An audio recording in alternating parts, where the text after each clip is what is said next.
L'euro n'en finit plus de chuter face au dollar et à d'autres devises internationales. Tu as deux possibilités. Regarder ton épargne et ton pouvoir d'achat fondre un peu plus tous les jours, ou bien mettre en place des solutions pour protéger ton patrimoine.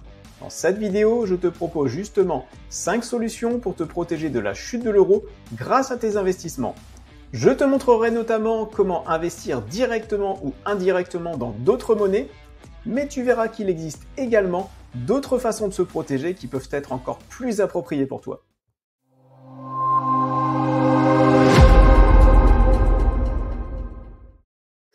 Bonjour à toutes et à tous et bienvenue sur Question Bourse, la chaîne qui répond à toutes tes questions sur la bourse.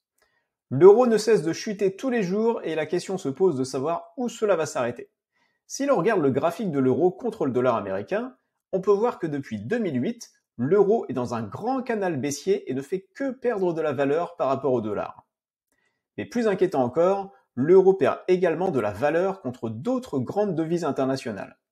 Tu as sous les yeux un graphique qui représente la valeur de l'euro contre un panier de grandes devises internationales et tu peux voir que depuis 2008, la baisse est la même que pour l'euro contre le dollar. Est-ce que l'euro va continuer à baisser ou est-ce que l'on a touché le fond? Quelle que soit la réponse, si tu te soucies de la valeur de ton épargne et de tes investissements, tu dois faire quelque chose pour te protéger contre la chute de l'euro. Dans cette vidéo, je te propose donc 5 solutions pour te permettre de te protéger contre la baisse de l'euro. Mais juste avant, prends une petite seconde pour soutenir la chaîne en t'abonnant et en cliquant sur la cloche pour ne rien rater. C'est gratuit et ça aide énormément la chaîne et ça te permet de ne pas manquer les prochaines vidéos qui, j'en suis sûr, te seront également très utiles. Un grand merci et maintenant voyons la première solution pour te protéger contre la baisse de l'euro. Comme on vient de le voir, l'euro perd de la valeur contre plusieurs grandes devises internationales. Si tu comptes faire pour tes investissements ou tes besoins personnels des achats futurs dans d'autres devises, par exemple le dollar américain, le franc suisse, la livre sterling anglaise, tu risques de subir au moment de faire la transaction une baisse de l'euro. Pour te prémunir du taux de change futur, tu peux ouvrir un compte bancaire multidevises. C'est-à-dire que sur ton compte en banque, tu peux stocker des euros, des dollars, des francs suisses ou n'importe quelle autre monnaie. Et acheter dès maintenant les devises que tu souhaites. Le jour où tu voudras faire tes investissements ou tes achats, tu pourras utiliser des euros ou une des devises que tu as stockées sur ton compte en banque en fonction du taux de change le plus intéressant. Prenons un exemple. Sur ton compte bancaire multidevises, tu as converti 1000 euros en 1000 dollars en supposant qu'à ce moment-là, 1 euro égale 1 dollar. 6 mois plus tard, tu souhaites acheter des actifs pour, disons, 100 dollars. Premier cas, le dollar a baissé par rapport à l'euro, par rapport au moment où tu avais acheté tes 1000 dollars. Par exemple, si maintenant l'euro, 1 euro vaut 1,1 dollar, il est plus intéressant pour toi de garder tes dollars et d'utiliser à ce moment-là des euros. En effet, à ce taux de change, tu n'as qu'à payer 91 euros pour avoir 100 dollars. Deuxième cas, le dollar a monté par rapport à l'euro. Par exemple, si on a maintenant 1 euro qui est égal à 0,90 dollars, il est plus intéressant pour toi à ce moment-là de garder tes euros et d'utiliser tes dollars. Parce que 6 mois plus tôt, tu as acheté tes dollars 10% moins cher. Il existe plusieurs banques en ligne qui te permettent d'avoir des comptes multidevises. Après avoir comparé les différentes offres sur le marché, je me suis tourné vers Wise, qui est le leader dans le domaine des comptes multidevises et des transferts d'argent internationaux. Il a l'avantage de proposer les taux de change les plus intéressants et les frais de transfert d'argent vers un compte international les plus bas du marché, sachant que bien sûr les transferts SEPA européens sont eux totalement gratuits. Il propose d'acheter et de détenir plus de 50 devises différentes, ce qui est clairement dans le très haut du panier de ce que propose la concurrence. Il propose également des services très intéressants comme avoir un numéro de compte libellé dans une devise, ce qui te permet en fait de pouvoir toucher des salaires ou autres dans le pays de cette devise. Par exemple, tu peux toucher des salaires en Angleterre parce que tu auras un compte anglais. Avoir également une carte bleue qui te permet de payer dans la devise que tu souhaites. Alors pour reprendre l'exemple de tout à l'heure, si tu veux acheter des dollars moins chers, tu pourrais utiliser ces dollars pour faire tes achats en ligne avec ta carte bleue Wise sur des magasins américains. Donc du coup, payer moins cher que si tu utilises ta carte bleue en euros. Alors la carte bleue chez Wise est à 7 euros et ensuite il n'y a plus aucun frais. Sinon, tout est gratuit sur Wise et surtout, il n'y a aucun frais caché. Alors pour être complet, on peut voir sur le site Trustpilot que l'entreprise a une note de 4,5 sur 5, ce qui est une très bonne note. Et en lisant les avis, on peut se rendre compte que les clients sont très majoritairement satisfaits, mais que le service client n'est pour l'instant pas vraiment à la hauteur en cas de problème. Pour résumer, Wise est une très bonne solution pour se prémunir de la baisse de l'euro contre d'autres devises. Je précise que je n'ai aucun lien avec Wise, mais que je l'utilise à titre personnel et qui correspond exactement à mes besoins. Et si tu souhaites ouvrir un compte qui ne prend que quelques minutes, je te mets le lien dans la description de la vidéo et dans les commentaires. C'est un lien de parrainage qui te permettra, au moment où je tourne la vidéo, de n'avoir aucun frais sur ton premier transfert. Deuxième solution qui concerne tes investissements en bourse. Il existe des courtiers qui proposent des comptes multidevises, comme on l'a vu juste avant, et donc qui te permettent d'acheter et de stocker d'autres monnaies que tu peux investir pour acheter des actions. Si tu investis sur le marché américain, par exemple, tu peux, comme dans la solution numéro 1, acheter des dollars pour te prémunir d'une baisse future de l'euro contre le dollar. Et donc, si l'euro baisse, tu pourras utiliser tes dollars que tu as achetés, et si l'euro remonte, eh bien, tu utiliseras plutôt tes euros. À titre personnel, j'utilise Lynx Broker et Interactive Broker qui sont les leaders dans le domaine depuis de très nombreuses années et qui proposent la plateforme de trading la plus évoluée du marché. Lynx Broker est une interface ergonomique qui se branche sur Interactive Broker et qui est plus adaptée aux investisseurs. Il fournit de nombreux services, des options, des futurs, du forex et tous les produits dérivés. Il fournit également la délivrance d'un IFU, qui est très important pour ta déclaration d'impôt, et un support client très réactif. Interactive Broker, quant à lui, est un peu plus complexe et plus adapté aux traders ou aux professionnels.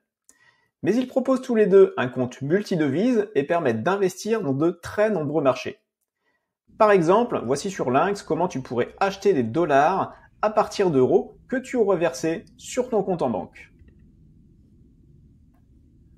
Comme pour Wise, je précise que je n'ai aucun lien avec Lynx ou Interactive Broker, mais que je les utilise à titre personnel parce que tout simplement pour moi, ce sont les meilleurs courtiers multidevises du marché. Si tu souhaites ouvrir un compte Lynx, je te mets un lien de parrainage dans la description de la vidéo et en commentaire. Ce lien, au moment où je fais la vidéo, te permettra de gagner 100 € sous forme de remboursement de frais de transaction. Sur le long terme, l'or permet entre autres de se protéger contre la perte de la valeur de la monnaie. J'en ai déjà parlé longuement dans la vidéo sur les 5 raisons indispensables de posséder de l'or, donc si tu veux plus d'informations, je te laisserai regarder cette vidéo, je te remets le lien comme d'habitude dans la description. Si on jette un coup d'œil sur le cours de l'or contre l'euro, on voit tout de suite que depuis 2008, l'or n'a fait que gagner de la valeur contre l'euro. Je te rappelle qu'en début de vidéo, je t'ai montré que l'euro a perdu régulièrement de la valeur contre les autres grandes devises internationales justement depuis 2008. Donc investir sur l'or t'aurait permis de maintenir la valeur de ton patrimoine. Et si tu veux plus d'infos sur comment acheter de l'or, sous quelle forme ou sur quel site, eh bien je te mets le lien de la playlist de vidéos que j'ai faite sur l'or et je te mets tout ça dans la description. Quand tu investis dans une entreprise française qui a ses bureaux en France, qui a ses clients en France et donc qui fait son chiffre d'affaires en euros, tu es exposé à 100% à la monnaie européenne.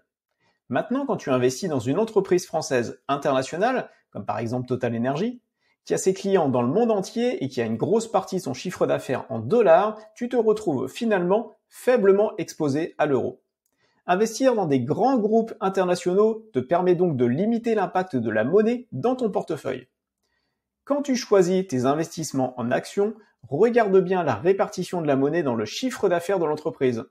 Bien sûr, les taux de change peuvent impacter positivement ou négativement le résultat de l'entreprise, mais ça te permet d'être moins exposé à une seule monnaie. À noter également que quelques grandes entreprises internationales comme Airbus, qui fait une grande partie de son business en dollars, se couvrent elles-mêmes contre les variations de taux de change.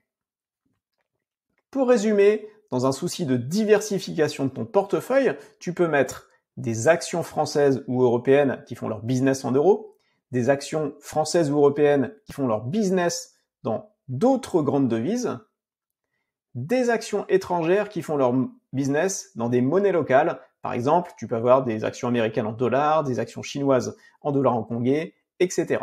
Et tout ça te permet justement d'avoir un portefeuille diversifié qui n'est pas exposé à une seule monnaie.